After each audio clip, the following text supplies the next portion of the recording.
How can social service workers and educators support youths who are in the gang life? What seeds can be planted to help them find the way out? That's for you, Stephen, or Raymond. Social services for kids who are in gangs. The way I advise teachers all the time, when they ask me that, I tell them that education is what's going to empower the individual. The social work is what's going to heal the individual. But I believe it's a collaboration of both. Just adding to that, so whether it's human trafficked or in gangs, is to be able to, I think as believers, being able to serve versus save, and it's always in the relationship. I used to hear that a lot, but can you build the relationship? Actually, the 6 steps that were brought up, I think that's a beautiful guideline on how to approach this work. And so I'd say build the relationship and meet folks where they're at. Okay. I'm looking at this up here. Stephen, do you have availability to work with other school districts at this time? I'm sorry? Do you have availability to work with other school districts at this time? Yeah, we're definitely expanding, and so we're making space. Yeah. Okay. Yes, we do. So that quick answer. Stephen's yes. a big talker, folks. Yeah. I like it. He just gets right to it. Okay. Dr. Beth, how does Project Rescue work on healing of trauma from emotional abuse?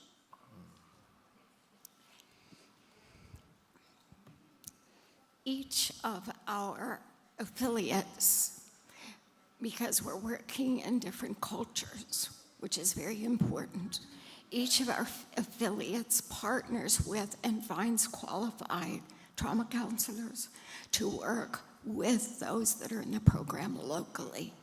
So we don't do that from here.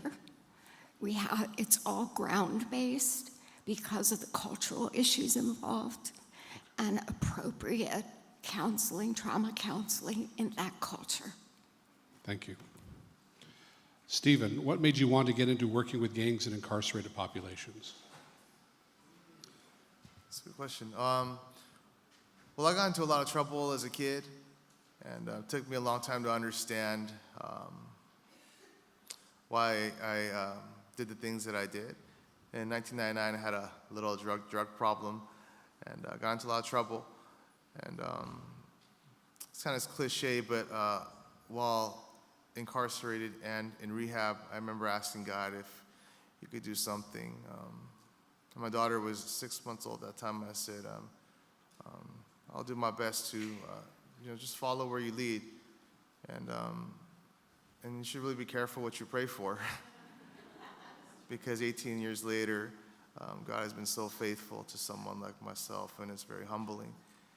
And each day I go to work, I feel like I find hope. It's a little bit of a selfish work, that in this work I always receive more than I give, because it's a privilege to do this work. And so the journey has never stopped. I get to work with folks like Raymond, Jimmy, DNA, and that's why we do the work. Thank you. Raymond, do you ever involve family groups during your healing process in your work, or do you work exclusively with individuals? No, I do families. Families as well? Yeah, Yes. I do families. We sometimes we start with the parent, and we just started our youth group. It got so big, it's just we had to separate it. So now we have 2 individual groups, and so I stick with adults, and now we have somebody that deals with the youth. Thank you. Dr. Beth, concerning the individualistic nature of Americans, what do you see as one of our greatest mistakes or common mistakes when trying to help others? It's easy for us to approach it very personally and individually without expanding that relationship to include others that have skills we do not have. I think this kind of work makes us so aware of what we don't know. And the longer we do it, the more we know we don't know. So I am very aware that even though I may be the first contact with a survivor, I can't afford to just have that personal one-on-one. I want to be there for them, but I can't be everything for them. And it's healthier to include others in that journey. It's better for the survivor, and it's better for us, those of us who are helping and restoring. Thank you. Stephen, what does your program do to help individuals stay out of gangs? And they also, individuals anonymous, but they want to know how they can be involved with your work. But you kind of addressed it, but give me a little bit more specific, I guess, is what they're asking. What we do? Yeah. Okay. Yeah, we've definitely grown over the years. So it's just a lot of programming. So we're at school sites working with youth. Valley High School's in the house. Nice school. And then we've got 24-hour reentry services where Raymond leads us outside, where folks get out during 3, 4 a.m.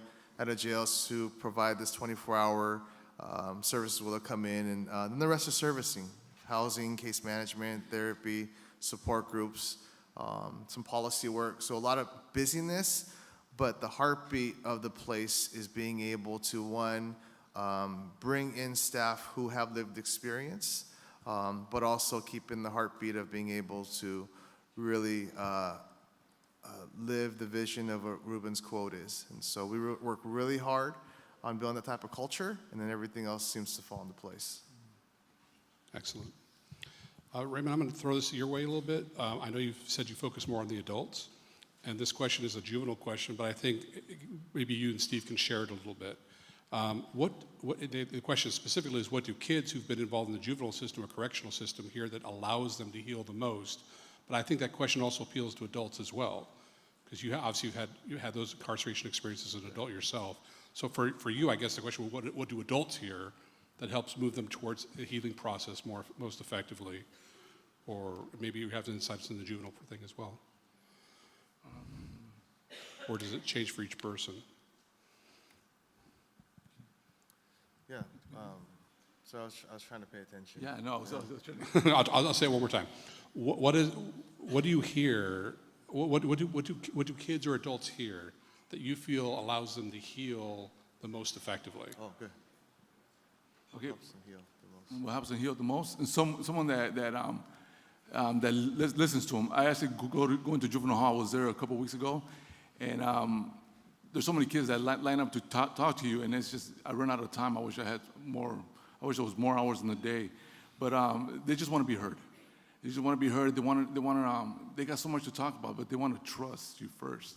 They want to trust you, and they got so much to say, and you don't even have to talk. I sit there for like an hour and just listen to them, and that makes them feel a lot better. Everybody has a story that they want to share. Thank you, Ruben. And I think that's really important too, because I think oftentimes we get so involved in wanting to share why we're there that we forget that we're really there for them and to hear why they're there. And it's about their narrative, about who they are, and understanding where they're coming from first. Exactly. So I think it's a great point. Dr. Beth, how does, if it does at all, how does restoration differ between boys and girls? They're throwing you some hardballs today, Dr. Beth. I don't know. How does restoration look different for boys and girls? We are mostly, I have to say, we are mostly working with girls and women with Project Rescue. So we work some with boys. Some of the challenges, I'm looking at the outside things that impact. The little boys are facing very different kinds of pressure, because if they're growing up in a world, if they were growing up in a red light district, they're gonna, without intervention, they are naturally becoming their sister's pimp. They have only 1 or 2 role models for boys. And it's being a customer, it's pimping someone in your family.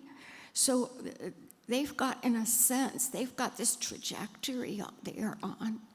And we find it helps to have, in a sense, men who can, from an early age, work with them, because the pressure on them is different than it is for those little girls. Excellent. Folks, we are out of time. You don't have to wave at me, I get it. I can tell time. Come on, give me a break. I know they want to be the assistant director, but I can tell time. Ladies and gentlemen, thank these folks for taking their time out today and sharing their information with me.